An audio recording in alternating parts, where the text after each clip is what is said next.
किसान नेता राकेश टिकैत ने सरकार को सीधे ताल ठोकते हुए कहा, आंदोलन लगातार जारी रहेगा। आंदोलन के दौरान करीब 10 दौर की वार्ता हो चुकी है, लेकिन वार्ता से कोई हल नहीं निकला।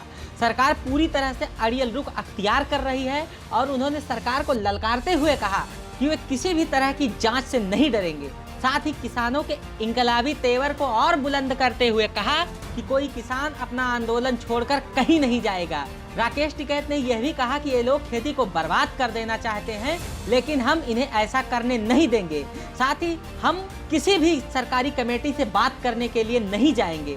सरकार को कृषि कानून वापस लेने ही होंगे। ऐसे में किसान और सरकारों के बीच पेशी दर पेशी से एक कयास लगाया जा सकता है कि इस बार की बैठक से भी हल निकलने की गुंजाइश कम ही है। जैसा कि साफ है कि 19 जनवरी को किसान और सरकार के बीच 11वें दौर की बातचीत होनी बाकी है।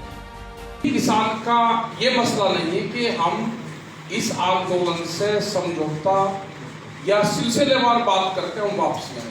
उनका एक इशू है कि 3 बिल जो है ये बिल वापसी हो।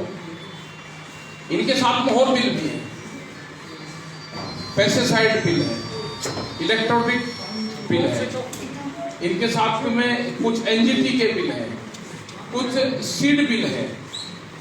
3 बिल बैन है। इसके बाद में जो पाइपलाइन में जो बिल है, जो आने वाले बिल है, वे पूर्ण रूप से रुके।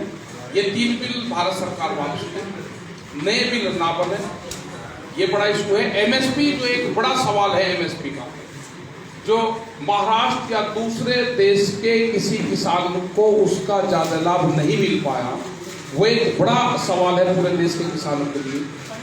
जिस देश में कानून बनने से पहले गोदाम बन गए हो, यहाँ के व्यापारियों की पहुंच प्रधानमंत्री के कार्यालय तक हो, तो ये देश के किसानों को मंजूर नहीं। आंदोलन जारी रहेगा। आंदोलन में करीब 10 दौर की वार्ता हो चुकी है। सरकार पूर्ण रूप से अड़ियल रुख कर रही है। आज भी जो अभी दिखा मेरे भाई ने कि कॉन्फ्रेंस करके ये कहा कि हम संशोधन पर तैयार हैं, बिल वापसी पर तैयार नहीं, तो ये आंदोलन लंबा चलेगा। इस आंदोलन को अब किसान अपने विचार से जोड़े कि अगर कई लाख आदमी दिल्ली को चारों तरफ से घेर लिया है, सरकार की कौन सी मजबूरी है कि बिल वापसी नहीं ले रही, तो इससे लगता है कि आंदोलन और लंबा चलेगा।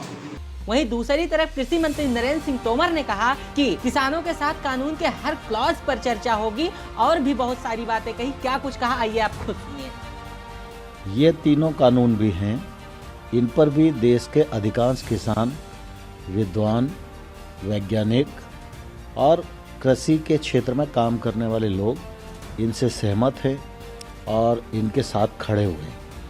और अब तो सुप्रीम कोर्ट ने भी तीनों एक्ट के क्रियान्वयन को रोक दिया है। तो मैं समझता हूँ जिद का सवाल ही खत्म होता है, क्योंकि सुप्रीम कोर्ट ने जब क्रियान्वयन को रोक दिया है तो अब इन कानूनों का क्रियान्वयन तो हो नहीं रहा है। हमारी अपेक्षा है कि किसान 19 तारीख को क्लॉज बाय क्लॉज चर्चा करें, वो रिपील के अलावा क्या विकल्प चाहते हैं वो विकल्प सरकार के सामने प्रस्तुत करें, तो सरकार जरूर पूरी गंभीरता के साथ उनकी समस्या पर, उनकी आपत्ति पर विचार करने को खुले मन से तैयार है।